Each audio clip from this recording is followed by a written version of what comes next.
Hello everyone. तो एक प्रतिष्ठित न्यूज़पेपर जो है नई दुनिया, उसमें अभ्यर्थियों के लिए यहाँ पे बात उठाई गई है। जी हाँ, 7 लाख अभ्यर्थी जो है 1.5 वर्ष से भर्ती का इंतजार कर रहे हैं। इसकी परीक्षा नहीं हो रही है और ये जो भर्ती परीक्षा है वो प्रयोगशाला परिचारक और भृत्य के संबंध में है।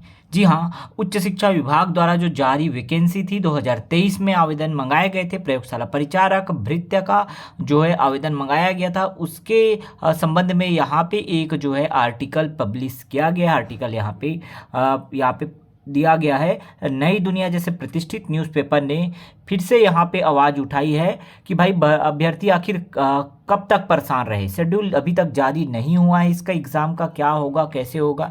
तो भाई कुछ फॉर्म डालने की प्रक्रिया चालू हो जाए, बस ये इनका मांग है। ठीक है, बाकी जो है डेट तो वैसे दे दिया है। प्रयोगशाला परिचारक में जो है आपको डेट दिया है। ठीक है, एग्ज़ाम कैलेंडर जब दिया गया था। ठीक, लेकिन भाई यहाँ पे जो है कब जो है आपका फॉर्म डलाया जाएगा, कब क्या होगा, इसकी कोई जानकारी अभी भी नहीं मिल पा रही है। ठीक है, तो क्या है आर्टिकल पूरा देखते हैं। 7 लाख अभ्यर्थियों को 1.5 वर्ष से भर्ती का इंतजार है। उच्च शिक्षा विभाग की तरफ से वर्ष 2023 अक्टूबर में भृत्य, लैब टेक्नीशियन, प्रयोगशाला परिचारक समेत अन्य 880 पदों के लिए आवेदन मंगाया गया था। अभी अधिकारियों को उम्मीद नहीं थी कि इतनी ज़्यादा संख्या में आवेदन मिलेंगे। बड़ी संख्या में आवेदन मिलने के कारण उच्च शिक्षा विभाग भर्ती प्रक्रिया पूरी करने में असमर्थ हो गया। इसके बाद उन्होंने परीक्षा करवाने के लिए व्यावसायिक परीक्षा मंडल व्यापम को प्रस्ताव भेजा। तो सीजी व्यापम को प्रस्ताव भेजा, जिसे स्वीकार कर लिया गया है। प्रस्ताव भेजने के लगभग 4 महीने बाद भी अभी तक व्यापम की तरफ से शेड्यूल जारी नहीं हो पाया है। भर्ती परीक्षा का शेड्यूल जारी नहीं होने से अभ्यर्थी परेशान है। व्यापम की तरफ से जारी वार्षिक परीक्षा कैलेंडर के मुताबिक 3 अगस्त को प्रयोगशाला परिचारक की भर्ती होनी है। तो हाँ, मैंने जैसे बताया कि भाई इसका कैलेंडर जो जारी किया गया उसमें डेट तो बता दिया गया है कि 3 अगस्त को आपका एग्जाम होगा प्रयोगशाला परिचारक का। ठीक है, तो इसको नोट डाउन कर लिए पहले। तो 3 अगस्त का जो डेट है ना, वो सबसे पहले आप नोट डाउन कर लीजिएगा, क्योंकि 3 अगस्त को ही आपका प्रयोगशाला परिचारक अर्थात लैब जो है लैब असिस्टेंट, उसका जो है यहाँ पे आपका एग्ज़ाम होना है 3 अगस्त को। ठीक है, हालांकि व्यापम द्वारा अभी तक अपडेट नहीं दिया गया है कि इसका फॉर्म कब से डलाएगा, क्या होगा।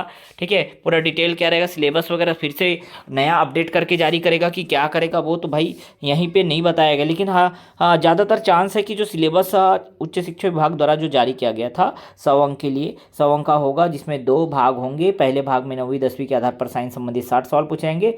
प्रत्येक प्रश्न 1 अंक का होगा। भाग 2 में 40 अंकों की परीक्षा होगी। इसमें भारत और छत्तीसगढ़ के सामान्य अध्ययन पर आधारित प्रश्न होंगे। इसी तरह चतुर्थ श्रेणी के जो अन्य पद हैं 100 अंक के लिए, उसका भी एग्जाम होगा। दोनों अलग अलग होने का बात यहाँ पे उच्च शिक्षा विभाग द्वारा कहा गया था। और 100 अंक का जो 100 प्रश्न पूछे जाएंगे, बहुविकल्पी प्रकार का प्रश्न रहेगा, 2 घंटे में कंप्लीट होगा। इसमें सामान्य ज्ञान, छत्तीसगढ़ का इतिहास, स्वतंत्रता आंदोलन में छत्तीसगढ़ का योगदान, छत्तीसगढ़ का भूगोल, जलवायु, जनगणना, पर्यटन स्थल, छत्तीसगढ़ का प्रशासनिक ढांचा, पंचायती राज व्यवस्था पर जो है आधारित सवाल पूछे जाएंगे। तो ये पूरा अपडेट था प्रयोगशाला परिचारक से संबंधित। क्या सिलेबस रहेगा वो आपको यहाँ पे बता दिया गया है। फिर से एक बार यहाँ पे वही बातें बताई गई है। ठीक है, अब यहाँ पे अगर बात करें हम लोग, तो आपको पहले तो पंजीयन करना होगा। जिन अभ्यर्थियों ने आवेदन किए उन्हें व्यापम से फिर से पंजीयन करना होगा। याद रखिएगा कि आपने जो फॉर्म डाला था उच्च शिक्षा विभाग के ऑफिशियल वेबसाइट पर जा करके, लेकिन आपको व्यापम से पंजीयन करवाना होगा। पंजीयन करवाने पर आवेदन निरस्त माना जाएगा। और आवेदन उच्च शिक्षा विभाग से मंगवाए गए हैं। भर्ती परीक्षा व्यापम ले रहे, इस वजह से अभ्यर्थी को दोबारा पंजीयन करवाना होगा। जब आवेदन और परीक्षा दोनों व्यापम लेता है तब अभ्यर्थी को केवल एक बार पंजीयन कराना होता है। लेकिन आवेदन विभाग मंगवाता है, परीक्षा व्यापम लेता है, तो अभ्यर्थियों को परीक्षा जिला चयन के लिए पंजीयन करना जरूरी होगा। ठीक है, तो ये जो है आपको पंजीयन करना भी जरूरी है, ये बताया गया है। बाकी 3 अगस्त जो है इसका एग्जाम डेट है। 3 अगस्त के हिसाब से अगर देखें तो 1-1.5 महीना पहले लगभग इसका नोटिफिकेशन आ जाएगा, ऐसा उम्मीद है। अब देखते हैं सीजी व्यापम कब तक इसके लिए ऑफिशियल नोटिफिकेशन जारी करता है, सिलेबस वगैरह ऑफिशियली जारी करता है, वो अब देखा जाएगा, देखने वाली बात है। ठीक है, जो भी अपडेट आएगा हम आपको अपडेट लगातार देते रहेंगे अपने इसी चैनल के माध्यम से। तो हमें फॉलो कीजिए, सब्सक्राइब कीजिए और बेल आइकन जरूर प्रेस कर दीजिएगा, ताकि आप तक लेटेस्ट अपडेट लगातार मिलते रहे।